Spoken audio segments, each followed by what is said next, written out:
celebrating its 30th anniversary. Beauty and the Beast captivated audiences of all ages in classic Disney fashion and helped solidify the studio's animation renaissance of the 90s that began with The Little Mermaid.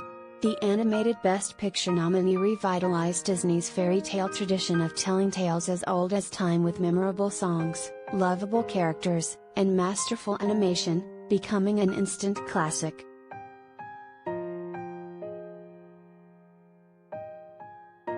The 2017 live-action remake, directed by Bill Condon, served as a half-hearted, beat-for-beat emulation of the original and follows in the recent studio trend of translating favorite Disney tunes into big-budget live-action adaptations.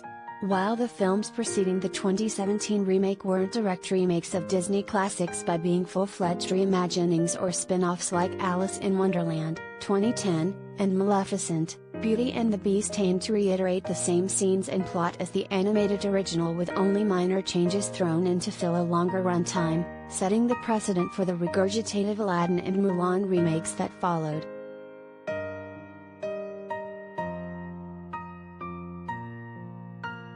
Although the remake is built on virtually the same script as the original, right down to the dialogue, it fails to capture the original's masterful pacing and focus on character.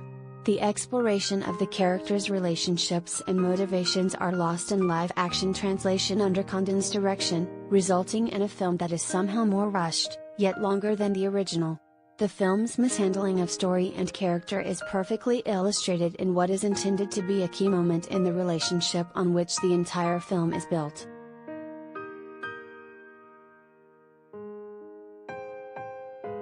In the 1991 original, Belle, Paige O'Hara, just after being treated to dinner with the show-stopping beer guest, investigates the castle's forbidden West Wing, where she finds the ransacked and tattered quarters of the Beast, Robbie Benson.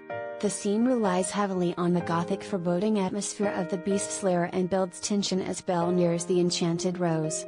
When the Beast finds her, it is a moment of weighted intensity as he confronts her in an explosive outburst of rage that scares her off.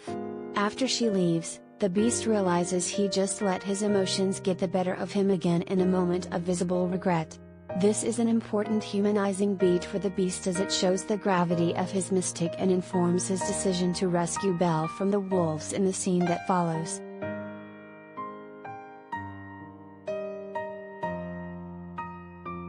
In the 2017 version, Belle's, Emma Watson, investigation of the Beast's, Dan Stevens, room has very little build-up against no discernible change in atmosphere.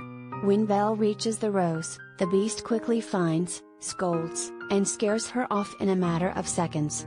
The sympathetic moment of the Beast's reaction to his own rage is replaced with a distant wide shot that doesn't communicate anything about how the Beast feels in that moment. This makes the Beast's decision to save Belle feel hollow as, by this film's understanding, he saves her for no reason.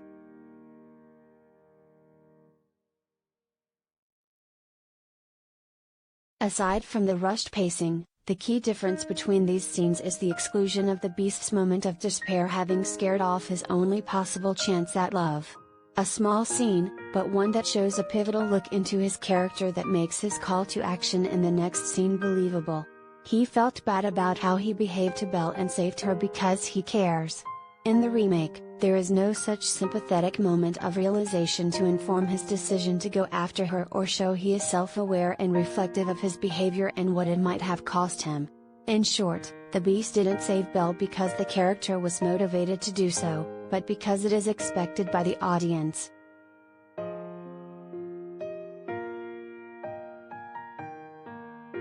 The exclusion and alteration of moments such as this are emblematic of the shallowness of most other Disney remakes in their approach to storytelling.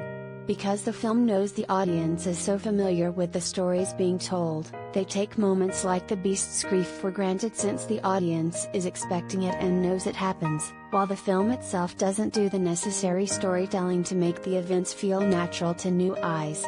Beauty and the Beast plays to this by relying on the audience's knowledge of the narrative to fill in the gaps of the characters' motivations.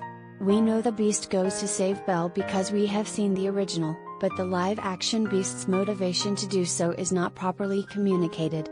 The film doesn't illustrate the emotion of the moment and instead shows the action of the scene without the subtext. Classic scenes like Mulan's dramatic decision to join the army or Jafar's gambles or power are shown in live action, but don't feel as believably told as their animated counterparts.